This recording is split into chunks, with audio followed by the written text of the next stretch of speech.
Hello and welcome to the Grove Church Podcast. I'm Charlie Lofton, the lead pastor there, and we are so glad that you are joining us. Whether you are a member and you're just catching up on a sermon that you missed, or you're someone who's brand new, we are really glad that you are joining us. And if you are new in some way, and I know that a lot of people will do that, will listen to sermons first before they visit, I want you to know that we would love to meet you at any point. You can join us live in our services on Sunday, 9 and 10:30, or our streaming service at 10:30. Either way, we would love to be able to get to know you. And regardless of why you are here listening to this sermon today, thank you so much for joining us. Hey, good morning. If you are new, and I know we got a few new people here, if you're new, really glad that you are worshiping with us today. I'm Charlie. I'm the lead pastor here. And I would love to meet you. And after the service, I'll be back there at a back table we call First Step. Love to give you a gift. Love to meet you. So really glad you're here. And we had a town hall meeting on Monday. If you are part of our church and you missed it or have not seen it online, I encourage you to kind of catch up. You can find the link in the weekly email. It's on YouTube.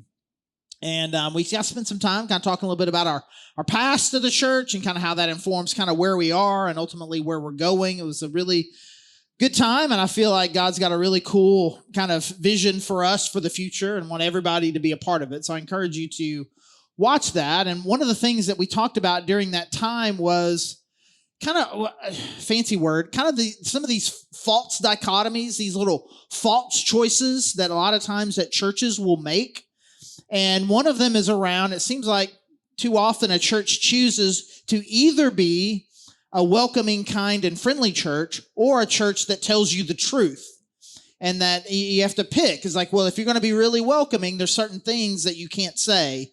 And it's like, hey, man, sometimes you just got to tell people the truth, and it doesn't matter how they feel about it. And it just seems like an incredibly false choice. And that what God has called us to is to try to bring these things together, that we want to be as friendly and opening, as welcoming to everyone who comes, but still tell you the truth about sin, about life, about who Jesus is. But there are a lot of these sorts of things, right? I mean, anytime somebody wants to talk to me about predestination, which is way more times than I want to talk about it, but people want to talk about it, it's like, essentially, did you choose God or did God choose you? And I don't know that those things are opposed to each other in the way that we like to describe them. Another one, like if someone is, really struggling with sin or commits a sin in some way, and like, man, did Satan lead me to do that, or did I do that? I mean, my natural answer is I don't think we need the help. That's my first answer. But again, most of the time, I mean, situations like that, it's a little bit of both. Both internal and external pressures are putting us out there, but we want to choose. And one of the ones that I think is really important for us to kind of put our mind around when we think about who it is that God has called us to be as a church and what He's called us to do is the way that we think about what outreach looks like. What does it mean for us, a church, to reach out to our community? Now, for some churches, what that will mean is, outreach is an evangelistic ministry. It is something that you do by openly going to people and telling them about Jesus. It is what you call sharing the gospel. That is what you do. And other churches will tell you that is not what you're supposed to do. You're not supposed to share the gospel. You're supposed to show the gospel.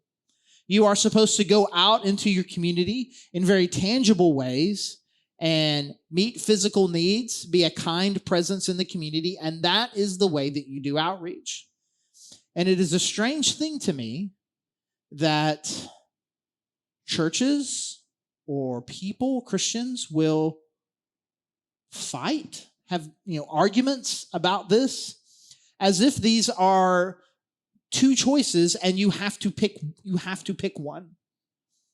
I do not understand why you would not want to just say this. We want to do both and actively be a part of both of these things. And this is what God has called us to. And if you were here last week, and we're spending just kind of 3 weeks talking about our mission and how it centers around the gospel. And we talked last week, we used this story from John chapter 4 with Jesus, the woman at the well, a Samaritan woman, and this incredible interaction that Jesus has with her, where he really, in in our nomenclature, he was sharing the gospel. He proactively went after this particular woman to talk to her, to get to know her, and got into an incredible conversation with her, ultimately with the end goal being, hey, all the issues and the things that you're dealing with right now, he did this in a very loving way, but in a very bold way. You need to put your faith and trust in me. I am the Messiah, and I am the one that can make all of this right. A really just kind of, again, in the way that we would say, a very evangelistic thing where he takes the gospel directly to her. And I think that we have many examples of that with Jesus, where it is important for us, and this is what he commissions his disciples to do, is to be actively telling the world how much they need Jesus. But that is not the only thing. That is not the only tangible things that Jesus was doing in order to bring hope to the world. And so this is not the only thing. And I believe that these two things together, both sharing the gospel and showing the gospel, showing people the love of Jesus in tangible ways, I think we put both of these things together, and it becomes a powerful mission for us as individuals and as a church. And we're just going to go back to the Gospels here for just one of many examples where Jesus is meeting physical needs and not really seeming to be particularly interested in the spiritual needs, at least not initially. There are a lot of these, but there's one in particular that I want us to look at because I think it draws a lot of this out, and is in Luke chapter 17, starting in verse 11. Now, on his way to Jerusalem, Jesus traveled along the border between Samaria and Galilee. As he was going into a village, 10 men who had leprosy met him. They stood at a distance and called out in a loud voice, "Jesus, Master, have pity on us." When he saw them, he said, "Go show yourselves to the priest." And as they went, they were cleansed. One of them, when he saw he was healed, came back, praising God in a loud voice. He threw himself at Jesus' feet and thanked him, and he was a Samaritan. Jesus asked, "Were not all 10 cleansed? Where are the other 9? Has no one returned to give praise to God except this foreigner?" Then he said to him, "Rise and go. Your faith has made you well." Now, I joke about this from time to time, growing up in church and being at church every Sunday forever, for all 18 years growing up, right? That eventually I figured out a pattern. This is kind of what I do. I just recognize pattern. It seemed to be, to me, that there were exactly 52 Bible stories that existed in the Bible, and they would teach them to you once a year on an ongoing basis, right? They would progress a little bit. They would get a little more complicated, maybe a little as you got older, but it seemed to be the same too. This is definitely a top 52. I think even if you are only doing one every other week, I think this is probably a top 26 one. This is just one that you teach the kids. And by and large, the big picture idea, the way that we teach it to kids is 10 people are healed by Jesus. 1 is thankful, 9 are not. Be like the one that is thankful. That it is a message to us about being thankful. And I am not negating that it is important to be thankful, and this reflects some of that. But I believe that there is something here in what Jesus is modeling about his ministry. And I think also the fact that they bring a little bit of highlight to the fact that the person who did come back was a Samaritan, I think really kind of highlights maybe some deeper ministry principles that I think that Jesus is trying to communicate to us through this story. Now, the first and most obvious point I want to make, and it's one of these things where even as I was typing it out and I was about to send it off to the people who put the slides into the computer that they be on the screen or whatever, I was like, this is just so not profound. It's like, I just kept looking at it. I was like, don't you have anything better to say than this?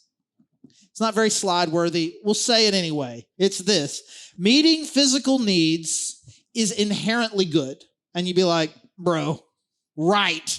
Right. Of course. Who would even argue with that? No one would argue with that, except there are people that would argue with that. There are people that would say that meeting someone's physical need is only good in that it could lead to something, right? It is a possibility that if you do this thing, you meet a physical need, the actual good thing, the spiritual change, that can happen. So it's not good in and of itself. If the only thing that happens is you meet a physical need, I don't know. Like maybe with your baby, maybe with your kids, right? But when you're talking about this kind of outreach, just kind of helping people, I mean, you could be doing more. You should be doing more. It's just kind of the way that people think, especially Christians. They kind of overcomplicate things. So I can't just give them $5. I can't just give them a water bottle and a granola bar. You have to attach a church invitation to it, or put a sticker on it that's somewhere that's got Jesus' face on it or something. You can't just do it. You have to spiritualize it some in order for it to be good. It cannot be just, I did this good thing by helping them physically. At least that's kind of how too often Christians can think about it. That it is a gateway to a good thing, but in and of itself, it's not a good thing. I would like to suggest that it is, and I think we have an example here. Because Jesus being Jesus and having all his Jesus powers, he knew in advance that he was going to heal 10 people. And only one of them was going to have the appropriate spiritual response to it.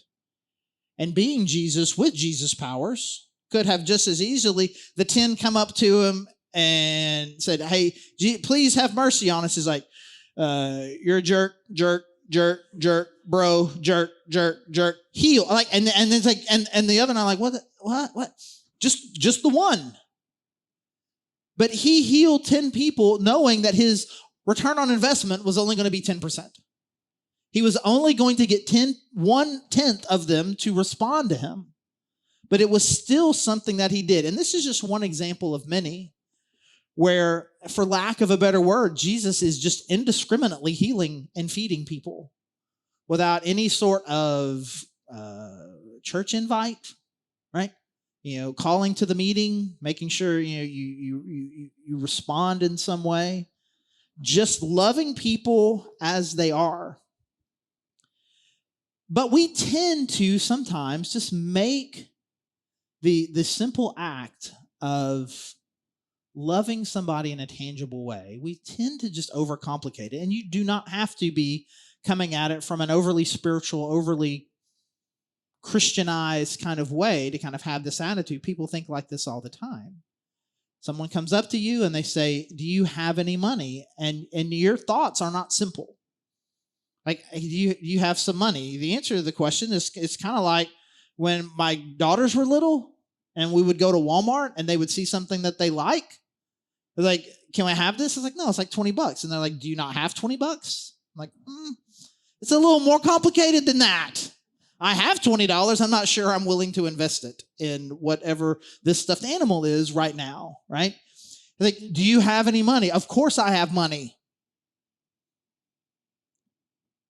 Can I have some, right? It's not as simple as that. Feeding someone, someone calls the church and says, can you help me with my rent? Can you help me with some food assistance? Can you help me with a utility bill that is getting shut off? It's not as simple as, oh, I got the... Yes, because we start to think complicated things. Am I supporting a self-destructive bad habit here? By showing an act of kindness, am I, like, it's very common, I didn't make this up. I don't think Christians made it up. Right? I'm going to give you this, you're going to spend it on drugs and alcohol. I don't want this money to go to feed your drug habit. I'm going to hold on to my money. And you need to figure something else out, right? We start to think of it in those kinds of terms. Or that somehow we are perpetuating a broken system of some sort. And that all we're doing is just kind of creating this endless cycle of work, but nothing is ever getting better. And I'm starting to experience a little of this in my own life in something that is completely unrelated to what we're talking about. Well, as many of you know, maybe all of you know, about a year ago, we bought a new house with my mother-in-law, and we all live together now. And this house has a pool, which is really cool. And the pool is, in fact, blue. Except that it never is. It's not blue anymore. It's only green. It can only seem to be green. And I follow all of the steps. I do all the things. I get really angry. I mean, if angrily scrubbing your pool would make it from green to blue, I promise that pool would be blue right now. And you need to fill the bourbon. You need to herb it. Man, it just keeps it's just like this perpetual cycle. And we just can't seem to get on top of it. But the reality of it is, if we weren't doing the things that we're doing, it would only get worse. I mean, it's swimmable, but it is a little more green than you want it to be. And the fact that you can't quite get on top of it doesn't mean you don't keep doing the things you're supposed to do. And the reality of it is, you showing kindness and dignity to someone who is like you, created in the image of God, and like you as a sinner, showing them a little bit of love and dignity, the system doesn't have anything to do with it. Now, there are some of us, whether in a nonprofit way or in a political way, feel compelled to kind of be also solutions to creating different and better systems, and that's great. But kind of the mental calculus that you make as far as to figure out, am I going to do a kind service to someone? It should just be we need to understand there is an inherent goodness in just showing someone a little bit of love. And we can worry, I feel like there's some people out there, man, they're just kind of gaming the system. And you are right, there are people out there like that.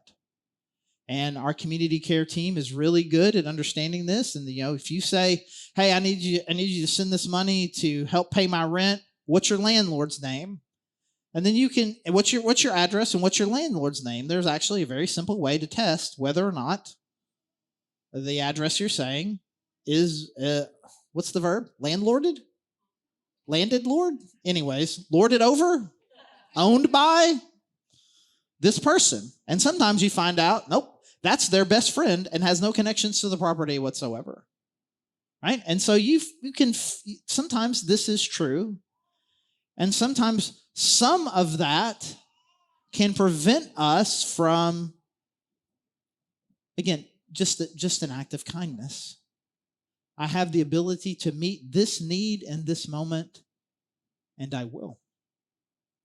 And this is the way that Jesus lived his life, and he showed his goodness. He showed hope, and he shared hope. He shared truth, and he showed love. Well, I mean, I do see the point, right? There is a deeper issue. There is a deeper issue. The people do have physical needs, but I will agree, the deeper, the greater need is the hope they have in this life and the hope that they have in the next life. I agree with that. And so I will say this, the second thing, meeting physical needs is inherently good, but we should hope for the spiritual change as well. We should hope for that. One person did respond, and that was an incredible thing. It says, verse 15, one of them, when he saw he was healed, came back praising God in a loud voice, threw himself at Jesus' feet and thanked him. He had a real reaction and understood this thing that happened to me was a result of what Jesus did and was a tangible expression that the love of God that he has for me through his son, Jesus Christ, and had a very significant spiritual turnaround. And that was absolutely a great thing. And we should hope for that. But at the same time, should think less about the return on investment. Who knows how many, probably by now, thousands of people the church has helped in some way with our food pantry. How many people that we have helped with rent assistance and utilities assistance and gift cards and all these things. You add into it the number of families that we have sent backpacks to, it is definitely in the thousands by now. Thousands of people. How many of them have had a response where it has caused and sparked in them some sort of spiritual change? No idea. But it is our hope. But even apart from that, what God has called us to do and to be is to be people who bring a little bit of hope little bit of dignity to people who really need it. And I think one of the things that has really helped me, not just in this, but just kind of big picture as far as the roles that we play as a church or me as a pastor or a friend or whatever in the lives of people. Like you interact with people and they come into your life one place and then they're going to exit your life later. And you hope as they enter and exit a church or exit and enter the relationship that on their path that they're on, you met them at a 2 and they left as a 4, right? You met them at 3, they became a 5. Like sometimes we can get frustrated that when somebody enters our lives and they exit, and then you feel like there was just so much more potential for something more or better or deeper to happen in their life, and you can feel like some frustration or some disappointment. I didn't feel like I helped enough. I don't feel like it accomplished enough. I feel loss. But you have no idea the big picture plan that God has for somebody, and they just may be entering your life for a very, very brief window.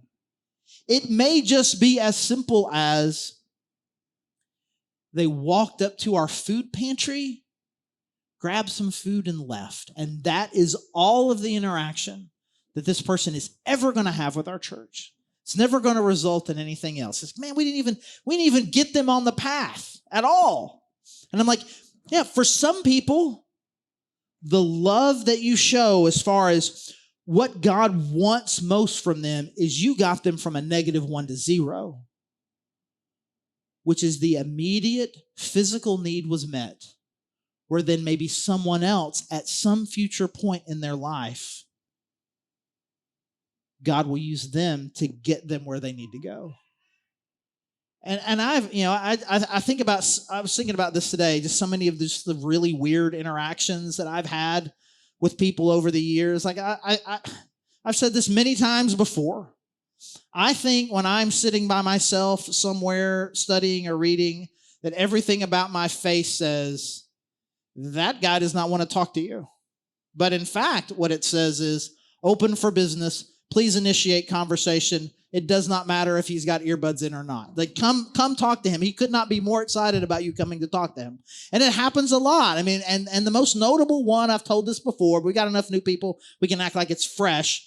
Happened in Tulsa, Oklahoma once. Our family was there on a short little trip. And we're at this McDonald's, and this random guy comes up to me and has every look about him like, this is okay, he wants food, he wants money. He's like, can I talk to you for a second? And the simplest, easiest calculation would have been, I'm with my family. No. Can I buy you a meal? Fine. And I have this conversation with, I'll keep it short. We're talking, we're eating. And he says, a friend of mine gave me this bus ticket, and it takes me to this place in Colorado where I can go to rehab and get some things sorted out. But I'm struggling with whether or not I should do it or not. What do you think? Like, of all the people in the world that dude could have popped into at the McDonald's next to the bus station in Tulsa, Oklahoma, it happened to be me that day, who had an incredibly long conversation, much to the chagrin of my 2-year-old, who was a booth away going, Dad, you're in the wrong booth. I'm like, I need a minute, sweetie. And talked to him about Jesus, talked to him about the importance of life change. As he left, he was theoretically going to go get on the bus. Did he? I don't know. If he got there, did he go to rehab? I don't know. Did rehab work? I don't know. How's he doing now? Don't know. I got a lot of stories like that. I honestly thought, it happens to me a lot on Sunday mornings. I'm just kind of sitting at McDonald's or Brahms or someplace like that, and it becomes obvious that somebody's there. I've given people rides on Sunday morning to all sorts of places.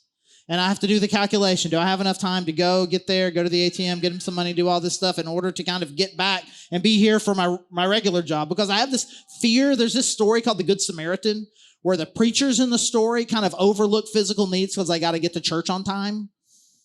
And I'm like, that's that's like a phobia, like Good Samaritan phobia. I don't know what that would be. So I'm doing all these kinds of things. I thought one was going to come today. I was just sitting there at Brahms. I'm like, I'm talking about this today, so it's coming. And no, it didn't.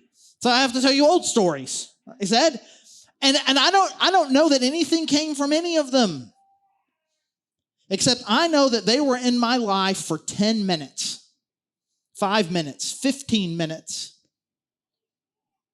And I believe that God used me to get them from here to here, and that is good. The fact that I did not get the opportunity to fully share Jesus with everybody or close the deal with people or whatever, or get them to come to a church, I demonstrated tangible moments of love. And that is what our food pantry does. It's what our community care team does. It's what those backpacks do. And sometimes, again, we can feel frustrated. Like the system is broken. It feels never ending, right? Jesus said this. Jesus said, the poor are always going to be here. This is always going to be a thing. There's never going to come a time where we're going to be able to put a sign on our food pantry that says, we did it, guys, right? Closed permanently. Congratulations. High fives to everybody. There's always going to be, but that focus it a different way. There are always going to be opportunities for us to tangibly show the love of Jesus Christ to people who need it and to yell loudly to our community, here is a place that loves people.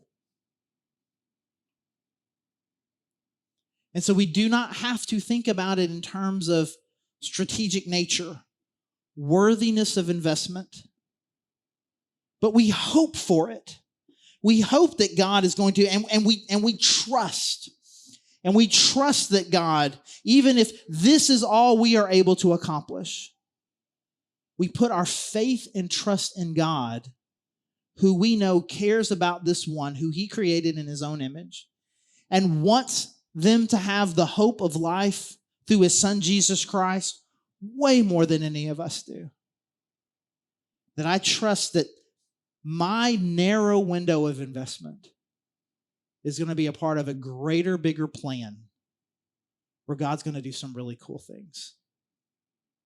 And there will come a time in eternity where we will get to see that. The multiplying impact that small investments in the lives of people who just needed a little bit of hope.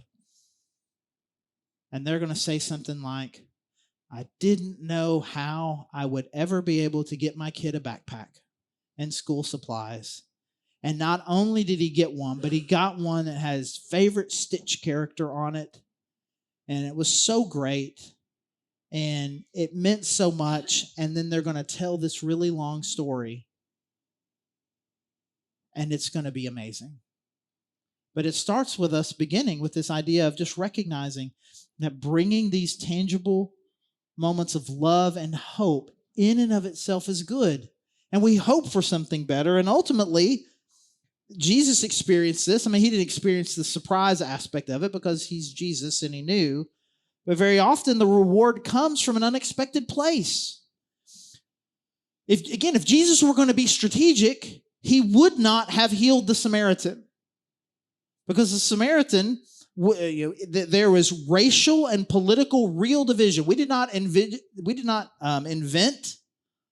cultural kind of sectarian divisions based on groupings. It's at least this old. And so when it was referenced and this person was a Samaritan, just imagine, if you will, in your way of thinking, what group of people is the enemy right now? Insert that. That's what Jesus is saying right here. The people that we've determined are the worst is the one that responded. And there is something beautiful about that. And I think it was intended as just a little subtle messaging to the disciples that were there with him. I don't think that Jesus would normally have said this way. We're not all 10 cleansed. Where are the other ones? Does no one return to give praise to God except this foreigner? Like, imagine you're the guy.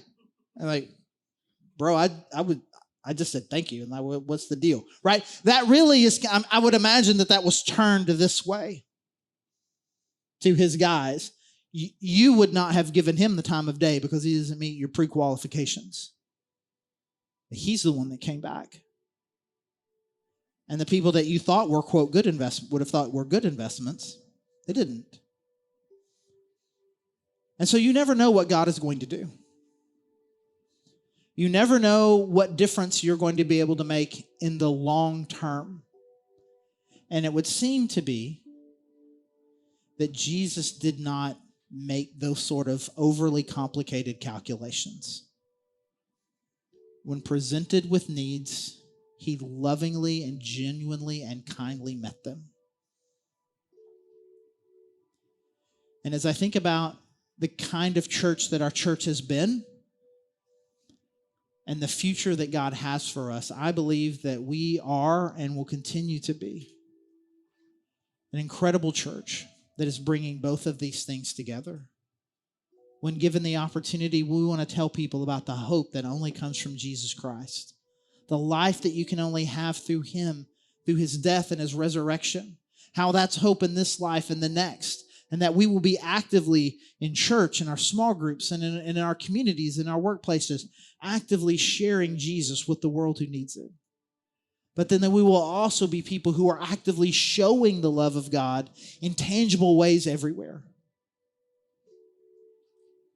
And my prayer, my hope is that this church will be full of people who have those kind of lenses, that are always looking.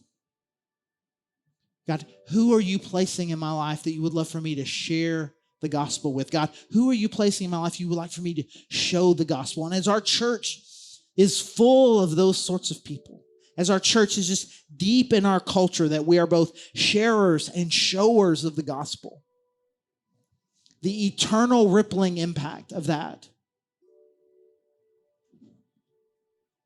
will be impossible to measure. Let me pray.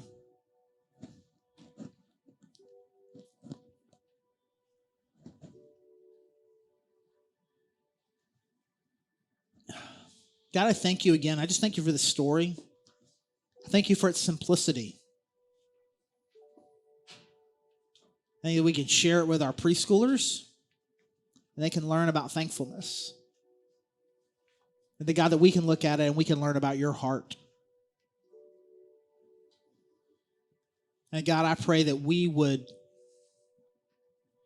strive to imitate your heart. That we would find people who need to know about your son Jesus.